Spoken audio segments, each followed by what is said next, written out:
This is why people like one-piece barrels. Little bit of warpage.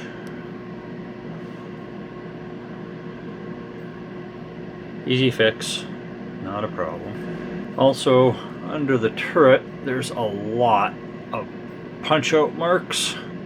You only have to be worried about these. They'll be the only ones that you'll be able to see.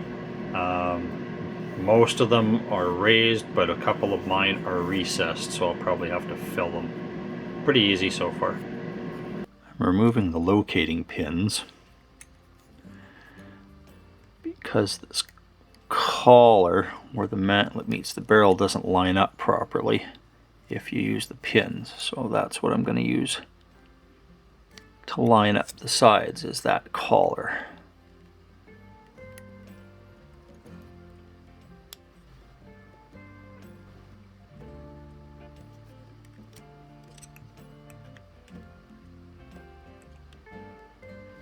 So let that dry for 10 or 15 minutes and I'll glue the rest of it up. Alright, now one of the problems that you'll get with warping like this is if you try to glue the whole thing together, the whole gun's gonna like bend in one direction. So the idea is to glue it in sections. So I glued it in the middle to line up the mantlet, because that's going to be the hardest part to try and get lined up. And then once that was set, I glued it back here, and so far I've glued 1 and 2 sections. So I'm going to glue another section here, and then I'll, after about 15-20 minutes when that's set up, I'll do the front, and hopefully we'll have a nice pretty straight barrel. And I just use a tiny bit, and capillary action just sucks it in. Give it a little twist to get it in there, line it up. And hold it in place until you're done. And then we'll glue the top piece back when this is set up. All nice and smooth. And no one will probably ever see it. Or the weld bead that I'll probably put down there. Oh well. Now we just have the very end.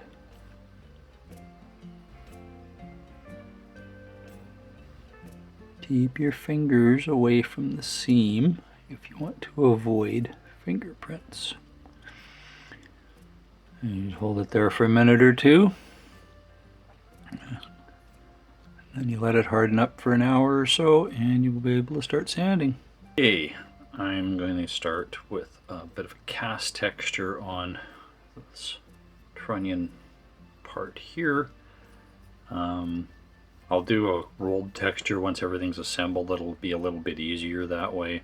I'll also do a cast texture on the gun mantlet, and I'll be careful to stay away from this because I still have to sand and smooth everything else down. I did put some super glue in there to hide the seam, and then I'm going to clean the seam up by running a small tapered needles nose jeweler's file down there.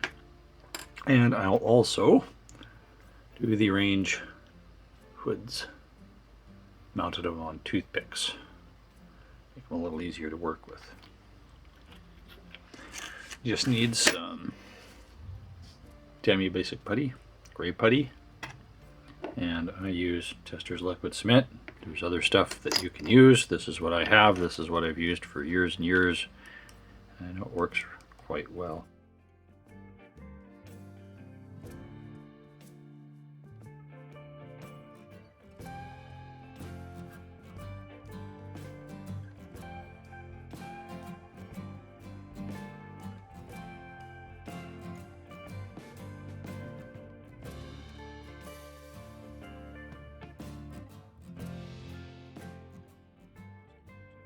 Putty to glue ratio to keep it the consistency you want, so it gives you the effect that you would.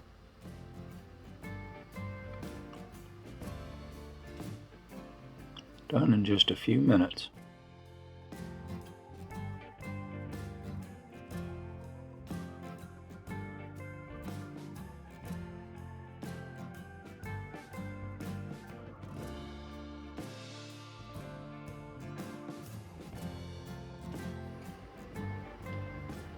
Pretty good, just for a few minutes work.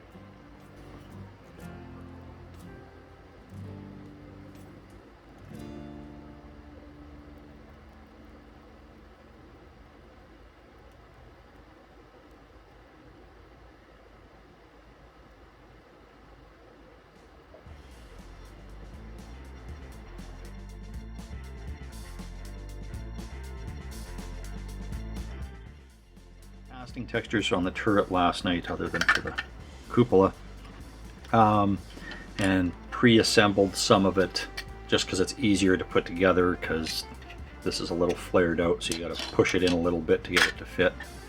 So that fixes that. There's some sink marks on those little side wings that I wanted to fill in before I put any texture on. I'm actually gonna get rid of all of that machining marks by putting texture on the back, trying to avoid a lot of the detail, of course. I put the stand in for the barrel trunnion. I tried doing this wet and letting them set to dry, but this thing just pushes them way out because the pins are really, they're not straight, they're tapered, which is okay, but they're kind of sloppy. And so I'm hoping that this will wedge in once, because you got to do it with this in place the right way. So it goes that way. And you snap it in place, and hopefully this won't break. And once it gets into place and everything sits, I can glue in some sheet styrene, some little strips, top and bottom, to help to reinforce the joint before I glue everything together. Don't glue this piece to the bottom. Glue it to this when you get everything glued together. Okay.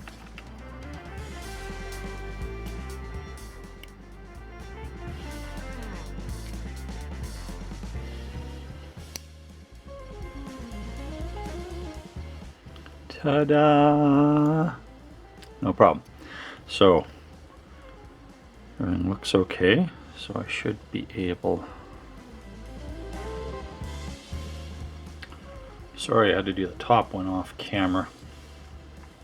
It's kind of fiddly to try and get in there, but it still works. Shouldn't interfere with the operation at all once everything's glued together. Wasn't like it had a huge range of motion anyway. Just doing some dry fitting, and everything seems to fit okay, about what I would expect. But it seems that the lower is maybe, I don't know, 1/2 millimeter too long. I mean, I can kind of almost force it, but not quite. This side's better, but I'm going to shave about 1/2 millimeter across the front of here. Now that everything's fitted, everything should go together just nice.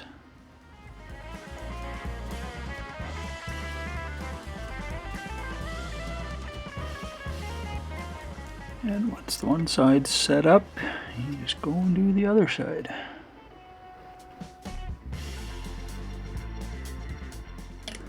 I'm going to do all the flame cuts now before I do the texture, because I'm going to need to probably do some sanding afterwards to clean it up a bit. Please tell me I'm not the only one that putties the bottom of the turret that no one is ever going to see. I've already got this side prepped and I've done the top. Let's see the difference between the top and the bottom. Do watch, I did have to make a little modification here, because for whatever reason, Modelcollect make the joint a little weird.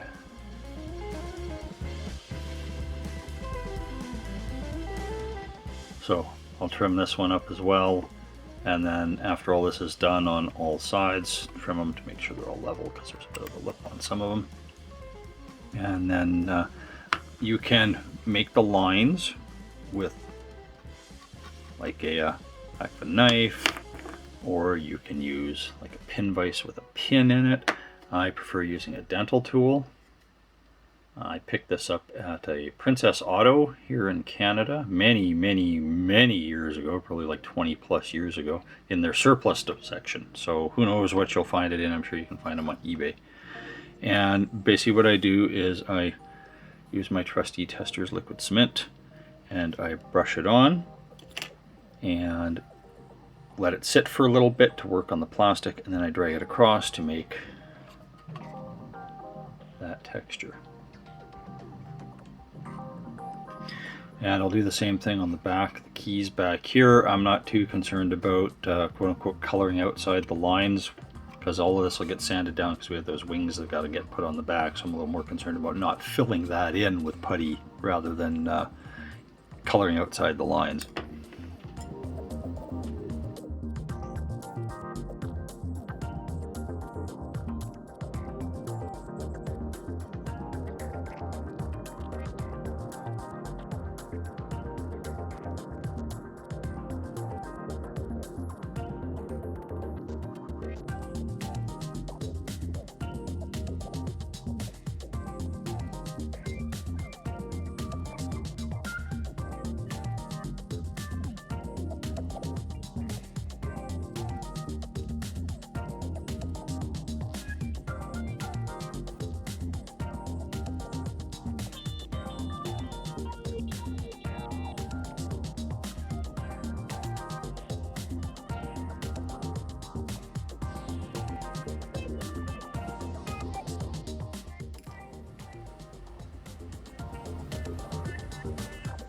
And voila, done.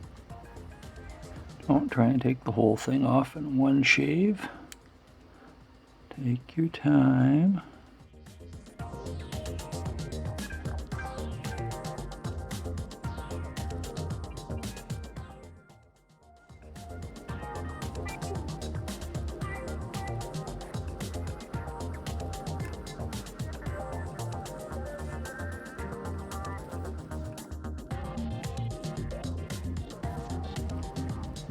When you're doing rolled plate texture, you want to kind of put it on fairly smooth.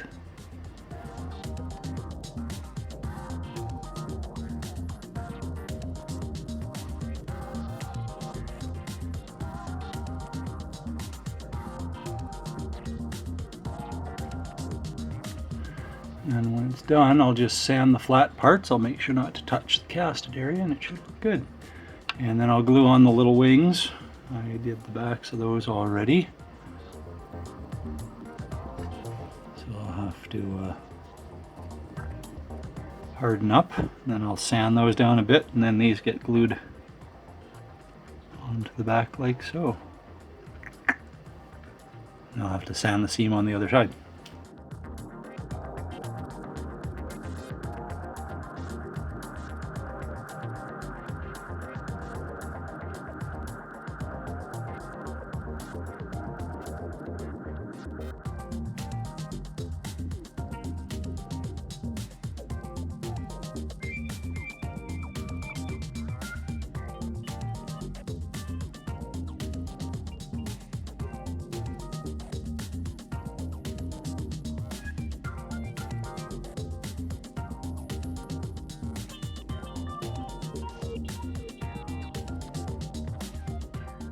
Turret's cooking.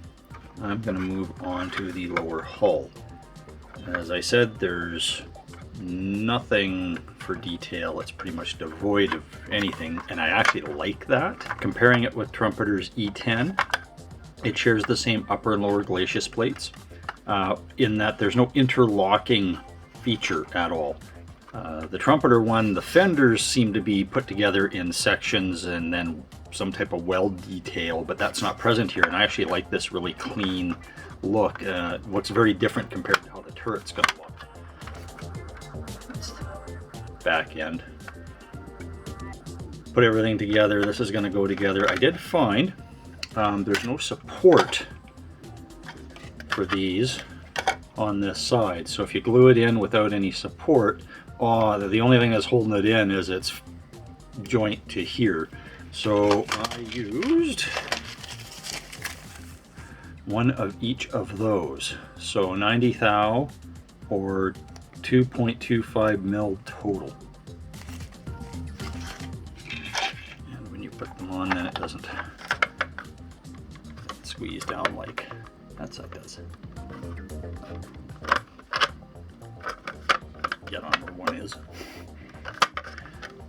And then what I'm going to do after that's all glued together and the seams are all done, I'm going to put a milder roll armor plate texture, the rear engine deck is not going to get anything. I'm going to consider this a removable bolt-on, bolt-off project. You can take the whole thing off to remove the power pack, etc., etc. So that's going to be left alone. I am going to put some D-ring hooks on these, and I'm going to find some photo etch for those. And I'm probably going to do photo etch for the tools, so I'm probably going to fill in most of these because they're just locators for the tools. So when you see it back, it'll look very, very different. So while I've got the putty on drying for the seam all the way around, I would like this to be seamless. I still have to deal with the 8 holes on each side for the weird return rollers that there's no mention of anywhere in the instructions or on their website. And I'm going to do that by using stretched sprue. I know this is a mystery to some people, but really it's not that hard. So I'm going to just move the camera and we're going to talk about making some. Okay, to do some stretched sprue.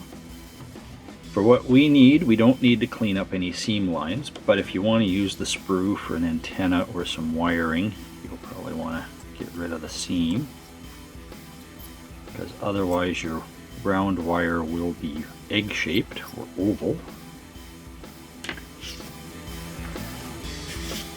Usually you use a lighter, tea light, oil lamp, whatever you want to use, usually some type of open flame. I guess you could use a heat gun.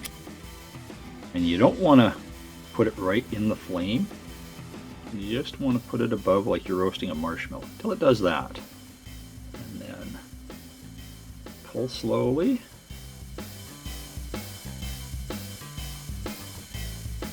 So this is how big the sprue I managed to stretch without snapping it. And it's still kind of soft and I want it kind of straightened out. I'm not really interested in the middle, I'm interested in the ends. That's what we're going to do with these. They're hard. Cut those off. And we can use these to glue inside. There. And we have a nice tight sealed plug that we can just nip off with our cutters and putty up with the rest of it.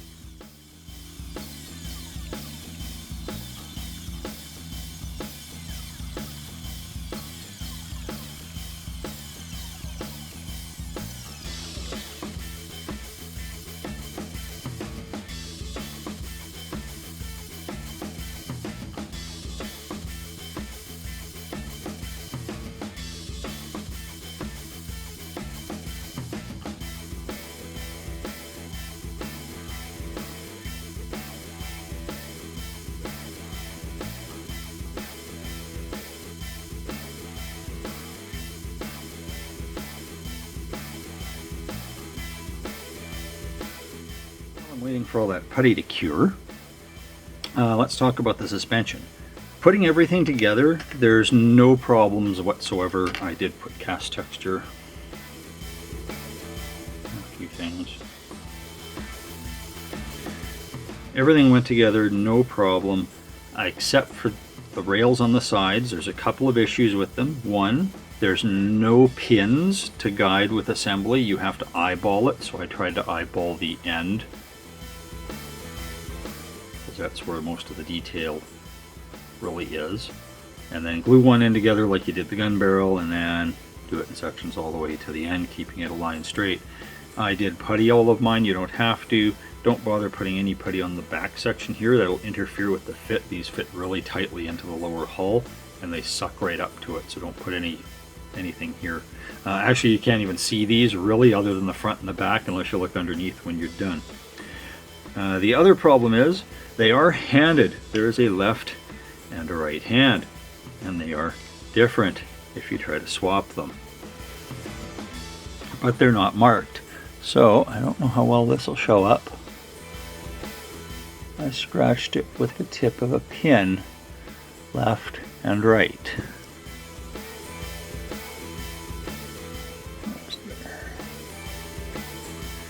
So that solves that problem. The bigger concern is connecting the road wheels to the hull, or to the suspension. this is it. This is all you get. That little bit of contact. That's not a lot. It's pretty good. It doesn't wobble around. Looks pretty straight. But that's all you get. So hopefully there won't be a problem. You could probably drill this out on a drill press or something, or even hand drill it if you can keep it straight and put a pin in and drill that out, put a pin so it goes on. You get one here, and then you get one in here. Now those ones work fine. Furl track works fine if you've been following along on my Facebook page. You can see it fits on the drive sprocket. No problemo whatsoever. And it's hard to hold everything together with these, but it does fit. The only concern is the idler, which it doesn't really fit inside or outside, and this is the same with the Modelcollect ones too, and they don't really tell you where to put this. I'm presuming it's going to fit like this, but possibly like this, but I'm thinking more like this. I'll know better when everything's dried and I can start assembling everything. If it's like this, that's kind of okay, but there really should be a third wheel here because this is the front idler. So this track could, like on the real vehicle, could kind of wander around a bit.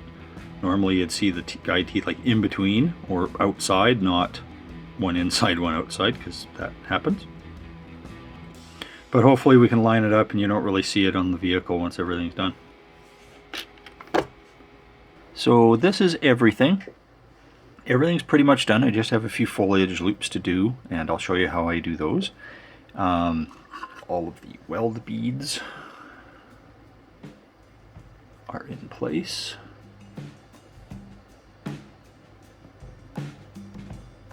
I drilled out the range finders. You probably can't see in there, but I actually put some evergreen rod in and I drilled it out. Hopefully I'll be able to take some better pictures.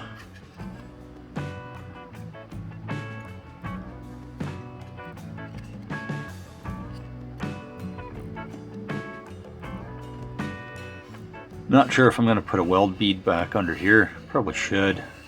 No one will see it, but I'll know it's not there, so it'll always bug me. All this other stuff I didn't put weld beads around because I figured they would probably be bolted on from the inside. In case they were damaged, it would be easier to replace them that way. And there's no periscopes that come with the kit, so I'm going to just cut up some evergreen styrene shapes and paint them black and shove them in for now. I'm actually going to not put any photo etch on the tool clamps or anything. I'm just going to very lightly attach them to the kit and tack them in place and paint them up and whatnot, and see what the aftermarket comes out with, because the mostly because these screens, which do look nice, but come on, focus, there we go, are a bit too big. This isn't glued down yet, by the way, so put a weld bead all the way around there, but I stopped. Weld bead around there, stopped. And I mounted the no-tech light, and it nicely had a spot for a cable to come out, so I lined it up with that. That'll get filled in at the end. Oh, and thanks guys. Nobody noticed this in my review. You probably noticed it a few times here. You definitely saw it if you saw it on the Facebook page. The holes for the hatches aren't round. It's like this part of the kit was still kind of semi-fluid when it was pulled from the mold. It was still kind of elastic and rubbery, and it was still cooling. It looks like, which hatch is it? This hatch. It looks like once this hatch is in place, it'll kind of disguise it a little bit at least. Not a big deal, but if you're interested, it's a 1/32 bit or a 1.57 millimeter hole for that. That's how big those pegs are. There's some interior, but you never see it, so I'm not going to waste my time. I'll just paint it kind of a rust color. These cleaned up okay. They're not great. I have some wire I could replace all of this with, but like I said, I want to see what the aftermarket comes out with. Maybe I'll come out with some interesting skirt designs or something. One thing I really don't want to use, but I don't have a lot of options right now, are the kit tracks. This is one of the 4 main runs that they tell you to make, and there's another 2 straight runs that go up on the sides, and then there's ones that go around. So as you see, they look kind of thin. I mean, the sprockets seem to fit okay, so that's cool. The idlers fit okay, I guess. Go this way. I presume that's the way they go. We'll have to see once they actually fit on, because they don't really show you in the instructions. But when you compare these to furls, I mean, this is... wow. Like, that's silly. Unfortunately, I don't have a set of metal tracks laying around. I've got 1 set left, and it's already designated for a kit, and I just don't have it in the budget to get another set right now. So the set that other one's destined for is a Hobby Boss King Tiger kit, but the tracks are Flash City, about the same as these. These are pretty bad. Well, not really bad, but enough to be annoying. So I'm just going to clean all this off, and I'll show you how I did these little puppies. Okay, now to do the foliage loops, all I did was use a steel measure, measured how deep I wanted, how far away from edges I wanted, how far apart I wanted. For that, I actually marked it with a set of calipers, and then I used a pin vise, not with this bit, mind you, but with a size 77 on the wire size for the furl model track wire that I use, because it's nice and malleable, bends very easy, and I have lots left over. And all you do is dip one end in super glue. I use a pretty thick super glue. Just make a little gob of it. Yeah, I should mention, you drill these holes all the way through. So if you have a full interior, you may want to explore other options. So then you want to take your wire, loop it through just like sewing. Feed this all the way in, grab it, pull it through, stick your pin in, hold it in place. That's going to set your loop. Pull until it's tight, like so. You can even line it up with the bottom one just to make sure everything lines up. And I'll do that when I install the other one. And you can carefully pull this out. Grab whatever applicator you got for super glue and add super glue to the inside joint. And then once everything's set up, you just take a pair of nippers and snip it off. Now, I'm not going to bother putting weld beads on any of these. That would just be silly even for me to do. So I'm just going to take some Testors liquid cement and Tamiya putty again, and just make a really thin batch and just put enough on to hide all the holes. It'll build up enough that it kind of sort of looks like a bit of a weld bead. There's some on this side that were done with super glue. Let's have it upside down like these two. So I'll leave those two the way that they are. Okay, last little beauty shots before she goes under the primer. I'm gonna coat it with some Tamiya flat black acrylic mixed with lacquer thinner. Everything is just kind of lightly glued on as far as the PE and the tools and that. The hatches aren't glued on at all. Figure if the aftermarket comes out with replacements for tool clamps and stuff, I can pop everything off and shave what I need off and put everything back. And if not, well, there's nothing wrong with what's here. These are pretty nice.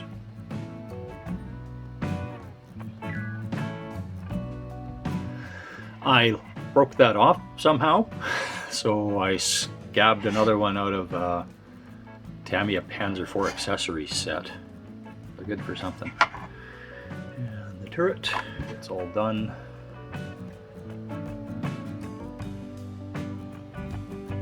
I just filled in all the tiny leftover holes that you could see with a little bit of liquefied Tamiya putty. And for now, I'm not going to bother doing a weld seam behind here. I'm just weld seamed out right now. Maybe later. There's always later. And I'm not going to use the kit turret hatch because I am going to do some figures for these. So when I was digging around in my stash, I found that I had a small term from a Chesapeake Model Designs, CMD, and I had a spare hatch. And this is the same type of cupola, and it fits.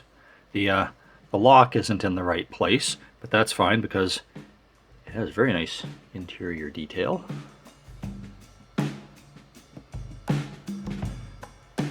To remind you, the kit one has nothing whatsoever on the inside, so it saves me a lot of work. And it's going to be glued open anyway. So that's it, off to the spray booth. Well, here it is. Sorry I didn't film the painting and weathering process in the final assembly. I had a few sleepless nights, so just kind of stayed up late and did it. Great kit, have no problems recommending it. 2 issues though. One, you have to deal with during construction, and that's the sprocket. The sprockets are inboard too far, you have to pull them out a little bit. I made a little axle that sticks from the sprocket into the hub that you put in on the inside, and lined it up along with the tracks when I mounted everything, and then glued it in place that way. The front one fits fine. And the other problem is with the tracks themselves, because if you look at part F1, which are all the single link tracks, you need 37 of them per side. But when you look at the sprue map, see my chicken scratch there, you only get 32.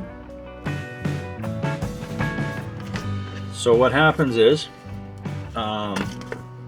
part number 4, which is these two, there's actually a third one.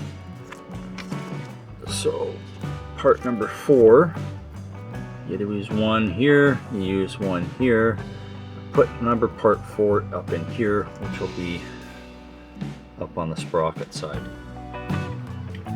And otherwise it works fine. You'll need every single link that they give you. The decals went down great. They were a little difficult to get off the paper. That may have been just my example.